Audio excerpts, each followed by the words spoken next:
unless you bank with Silicon Valley Bank. And that's actually what we're going to talk about today, because it was kind of a big deal all weekend, especially in tech circles and in some crypto circles as well, which is kind of related.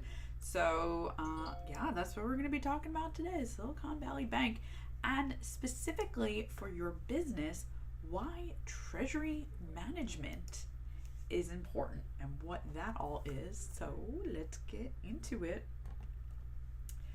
Hi, I'm Beth Hochberger, CPA, CGMA, and today we're going to talk about why Silicon Valley Bank is a warning for your business treasury management. So in case you did not hear, last week Silicon Valley Bank collapsed. They're saying it was pretty much the biggest U.S. bank failure since the 2008 financial crisis. If you weren't around back then, or if you just try to push it all out of your memory, that was a different financial crisis that involved a lot of problems in the mortgage industry. A little bit different here with Silicon Valley Bank.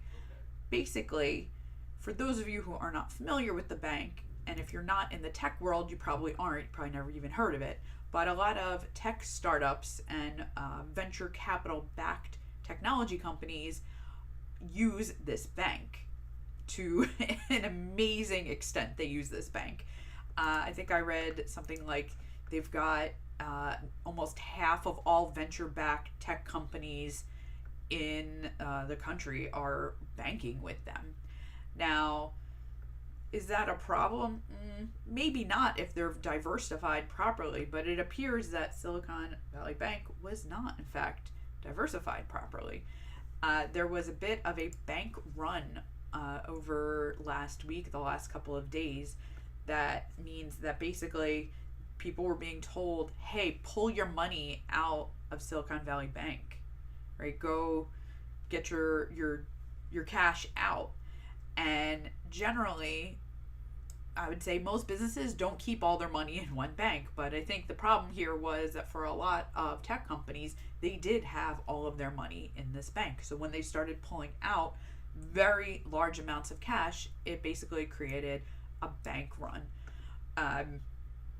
Now, what happened was the FDIC came in and took over the bank, right? It's good news, it's bad news. It's good because it means the FDIC is going to insure deposits, but deposits are really only insured up to $250,000 at an individual bank.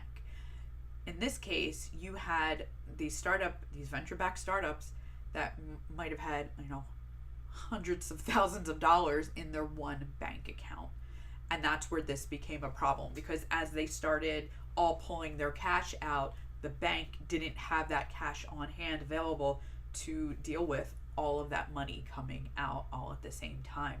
And it really became an issue.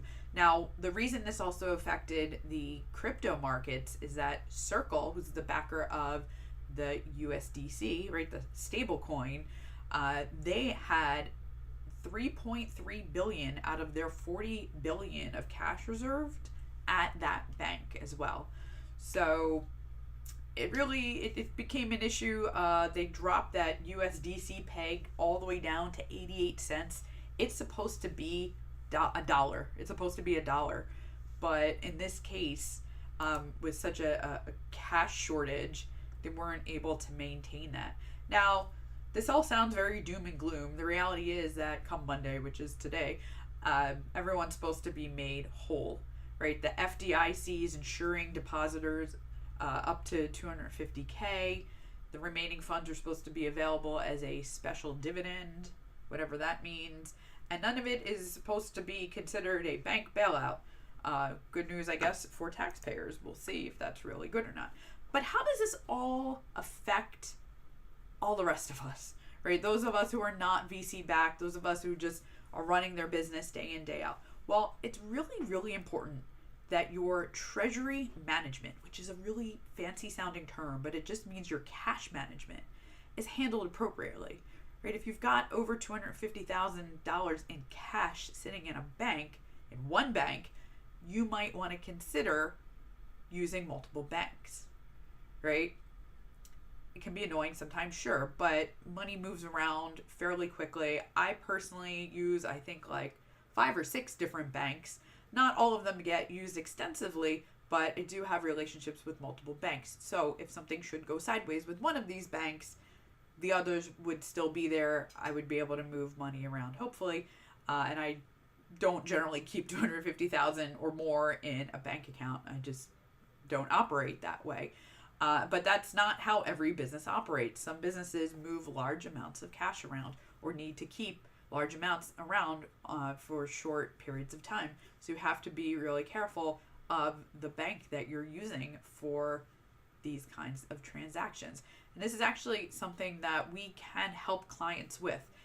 We can help you develop other banking relationships. And not all banks are created equal, as this is showing us. Sometimes it's convenient to use the really big banks, but you're going to have to jump through some hurdles. Sometimes real specialty banks can be great, but as you may see, sometimes they're not necessarily run in the best way possible. And sometimes, we got to think about when you're taking funds from investors and they come with strings like you have to bank with a specific bank.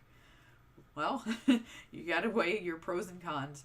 Hopefully everybody gets made whole from this whole situation. Hopefully we don't see any further real bank collapse. There was one other bank, the name is escaping me at this exact moment, but another bank, I believe was in New York, that was also highly involved in the tech industry that had some problems, but hopefully it all stops here and everyone is made whole. So if you're looking for some help with your cash management, if you need some introductions for banks, reach out, drop a message. Happy to help small businesses make sure they stay in business, right? That's what we're trying to do. We're trying to help our small business clients grow and thrive.